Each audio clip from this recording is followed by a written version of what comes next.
All right, so you have now drilled. You have holes here and you have holes here, okay? The next thing you need to do is you need to take a pad sander. You're gonna stay right there. I'm gonna walk over here. Take a pad sander and sand everything. You're gonna sand all your edges, all your surfaces, all three of your pieces, including your letter or your symbol or whatever it is. Everything gets completely sanded at this point because it is so much easier to sand your pieces than to sand your entire board. You will be sanding your entire board later, but you're gonna start out by sanding everything so that it's done early.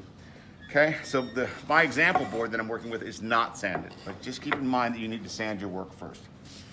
The first thing I had this student do was to cut some dowels. So these are about 1 inch long dowels. They are long enough, your holes are deep enough that this is definitely going to be able to fit in here. If these dowels are too long and your holes are too short, then you won't be able to close this thing up and it will be a problem later. So you got to make sure these things should be like a 1/2 inch deep.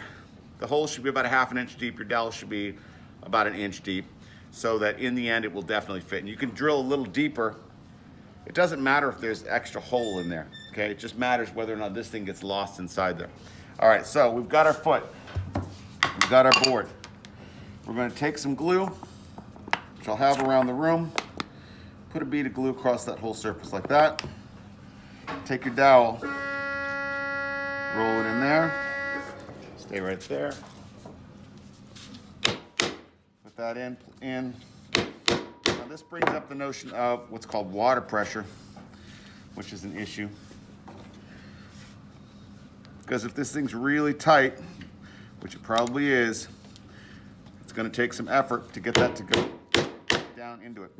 And I just split my board, so you gotta be careful about that. You don't wanna put glue inside here. In fact, I should have remembered that. Don't put glue down into the holes, although it's probably good to have this in the video because some of you will make this mistake. Do not put glue down in the holes, because if I didn't have glue in there, I wouldn't be having the trouble I'm having right now.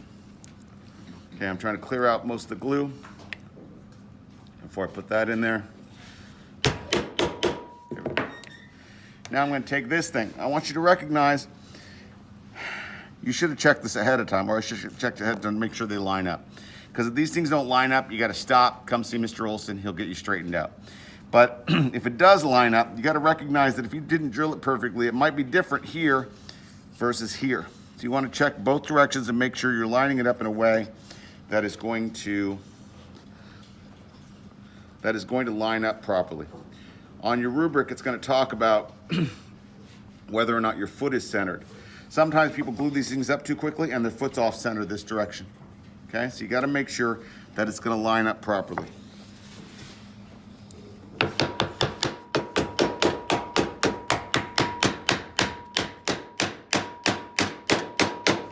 Now, I'm going to put this in a vise, close it up, and tighten it down. Excellent secondary example. I think the dowel's a little longer than my holes. It's not quite closing up right there. So that would also cause you a problem because there's a gap. That's what that's called. Just stay right there. I'll be right there in a moment. It is extremely important at this point that you clean up this glue. And you want to do so quickly. Like right after you put it together, you do not want to leave glue residue there because it is so much easier to clean that than to try to sand it later. In fact, if you try to sand it later, it's going to be a giant mess. It's going to look really bad. So you need to clean up this glue right away. Do a really thorough job. Get a paper towel, clean it up, get it closed up. What that's about, something in there. Don't actually know what that is. Actually, it's a bit of a dowel, I think. You want to clean that up before you walk away. Put this back in here. I'm going to take my letter and I'm going to decide, or symbol, I'm going to decide whether I want to go this way or this way. Okay, if it's a letter of the alphabet, you got to decide which way you're going to be able to read it from.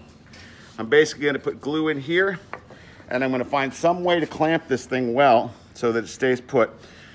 This is also your last opportunity to kind of square this up. So depending on how you put your clamps, you could actually adjust it to make it more or less square.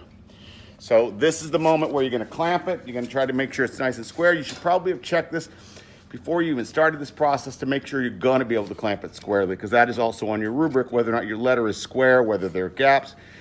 These are things you probably wanna look at before you start gluing this whole thing up. Because at this point, you got glue all over everything and you start putting it together and it's sitting like this, probably should just wipe everything down and recut it. But one way or the other, you're gonna glue this thing in place like this, put some clamps on it, and let it dry till tomorrow.